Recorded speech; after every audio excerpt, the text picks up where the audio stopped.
আগামীকাল 12ই ফেব্রুয়ারি অনুষ্ঠিত হতে যাচ্ছে দেশের ত্রয়োদশ জাতীয় সংসদ নির্বাচন ও ঐতিহাসিক গণভোট।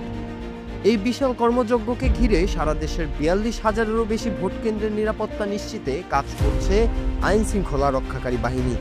তবে উদ্বেগের বিষয় হলো মোট কেন্দ্রের 40%-এর বেশি কেন্দ্রকে ঝুঁকিপূর্ণ বা পুলিশের ভাষায় অধিক গুরুত্বপূর্ণ হিসেবে চিহ্নিত করা হয়েছে।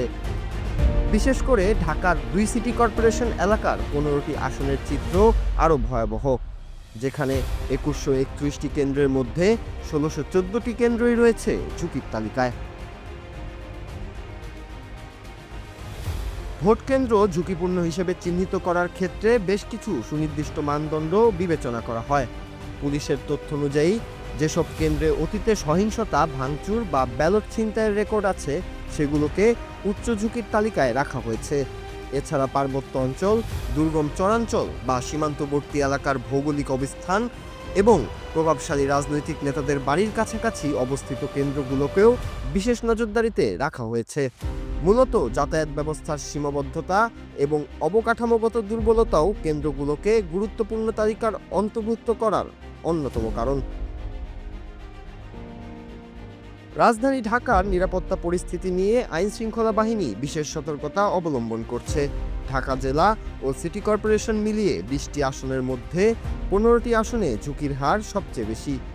পরিসংখ্যানে দেখা গেছে ঢাকা 18 আসনে 218টি কেন্দ্রের মধ্যে 189টি কেন্দ্রই ঝুঁকিপূর্ণ। এছাড়া ঢাকা 4, ঢাকা 5, ঢাকা 11 ও ঢাকা 13 আসনের অধিকাংশ কেন্দ্রকে গুরুত্বপূর্ণ হিসেবে চিহ্নিত করা হয়েছে। নির্বাচন কমিশন জানিয়েছে এসব কেন্দ্রে রিটার্নিং কর্মকর্তাদের বিশেষ নির্দেশনা প্রদান করা হয়েছে যাতে কোনো ধরনের অনাকাঙ্ক্ষিত পরিস্থিতি তৈরি না হয়। নির্বাচনী পরিবেশ শান্তিপূর্ণ রাখতে এবারে নিরাপত্তায় যুক্ত হয়েছে আধুনিক প্রযুক্তি। ঝুঁকিপূর্ণ কেন্দ্রগুলোতে বাড়তি পুলিশের পাশাপাশি প্রথমবারের মতো সিসিটিভি ক্যামেরা ও প্রায় 25,000 বডি ওর্ন ক্যামেরা ব্যবহার করা হচ্ছে। এছাড়াও নির্বাচনের নিরাপত্তায় পুলিশের 1,57,000 সদস্যের পাশাপাশি প্রথমবারের মতো 1 লাখেরও বেশি সশস্ত্র বাহিনীর সদস্য মোতায়েন করা হয়েছে। সাধারণ কেন্দ্রে 2 জন পুলিশ থাকলেও মেট্রোপলিটন এলাকার ঝুঁকিপূর্ণ কেন্দ্রগুলোতে 4 জন করে সশস্ত্র পুলিশ সদস্য সার্বক্ষণিক পাহারায় নিযুক্ত থাকবেন।